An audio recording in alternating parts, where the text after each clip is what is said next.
Only through passion and perseverance can we obtain success. These are wise words said about 3 seconds ago at a senior breakfast speech. Ever since they've been spoken, I've tried to live by those words.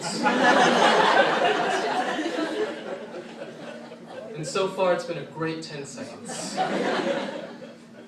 I had an epiphany recently, ladies and gentlemen. On a cold night in February, I was on the computer in my parents' basement, and I was rather bored, so I decided to do something unprecedented for my senior year at CAHS, my homework.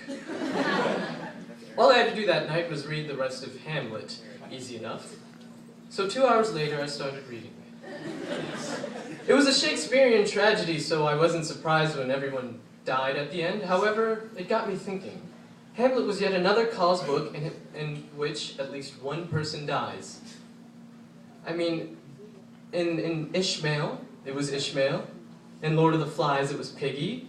To Kill a Mockingbird, pretty self-explanatory, I think. And in Madame Bovary, I died of boredom.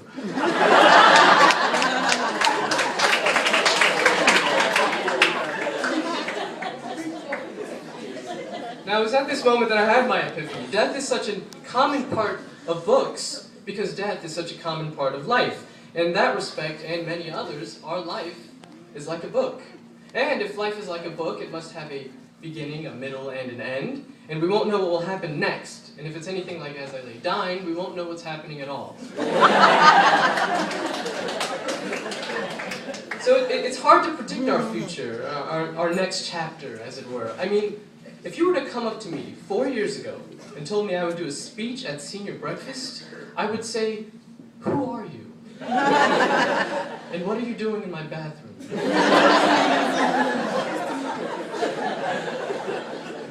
Now, no two books are the same. They all vary, just like our lives. Some will be as long as the Odyssey, others as short as Beowulf, and some as overrated as Anthem.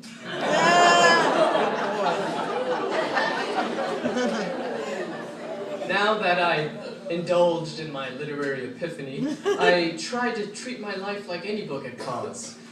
I went to SparkNotes. He's honest. He's honest. That's funny. I read the various summaries of each bygone chapter of my life, but I'd stop at the analysis part, because those are always too long. And they don't help you on quizzes. So we all have our own books, and not just the students, but teachers have them as well. And they even have titles, some of which I will share with you today. Miss Lasmar would be, "Become a teacher," they said. It would be fun, they said.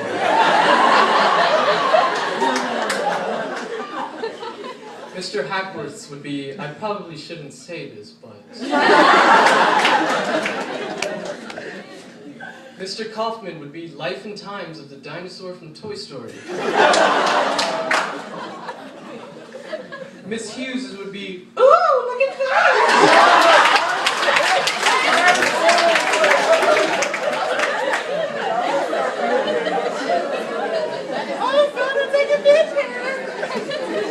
Colin, a woman who pretended to like students' crappy art. Mr. Ramsey's would be, "Ooh, look at that." A man who told the truth about crappy art. Dr. Murray's would be, "Badoots." The story of the funniest and punniest man within a 3-foot radius of himself.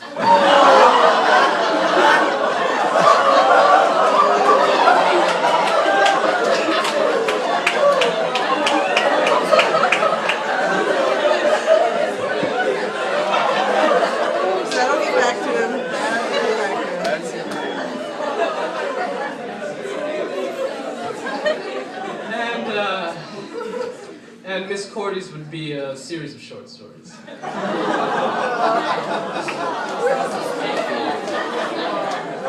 Aren't I nice?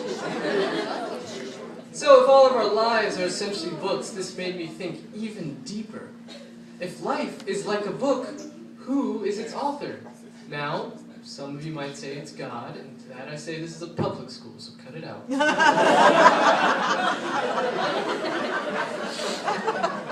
What I'm trying to say is that your book is an autobiography. Not like an Oprah Winfrey or a Malcolm X autobiography. You actually have to write it.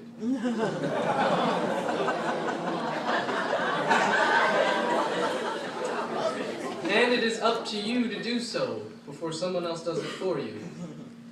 There was a man in Eritrea who I used to know. He would sit there watching the sun rise and the sunset, always being passive, never taking control of his own life. So I came up to him and I told him, you need to take control. You need to write your own book.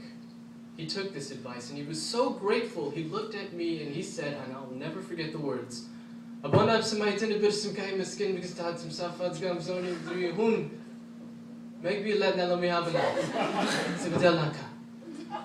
which roughly translates to, thank you.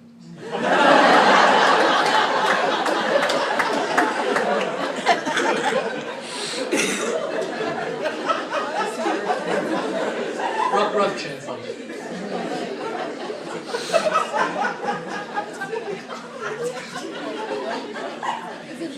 My mom knows that I just recited the Our Father in a different language. So from then on, the man took control of his life. He became a better person and would go on to be my father. That doesn't make any sense. Why is that? I was not expecting that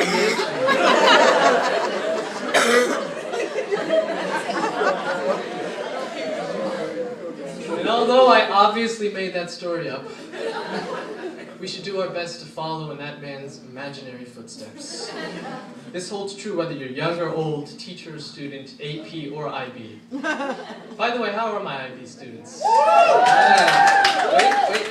Now begin a time writing about how you feel. Don't forget to add spin. And oh yeah, it's the last minute. And while they're writing that, how are my AP students? Wait, let me speak your language. Are you feeling A, good, B, okay, C, sad, or D, pretentious? I only tease because we all love each other. For love, friendship, community, and education are words you can find at CAHS or any other place that owns a dictionary. So as we sit here eating our $16 sausages,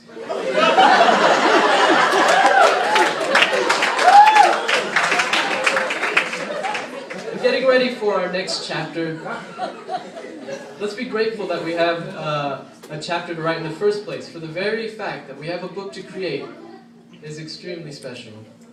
And in that respect, we are all equal. For in the immortal words of Thomas Jefferson, I hope that slave's baby isn't mine.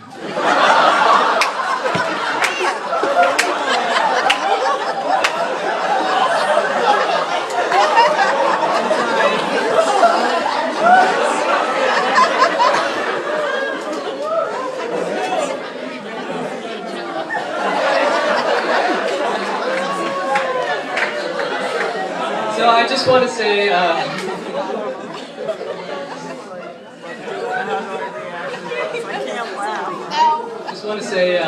thank you. It's been an absolute honor and a pleasure spending the last 4 years with you, and I wish you all the best. Thank you.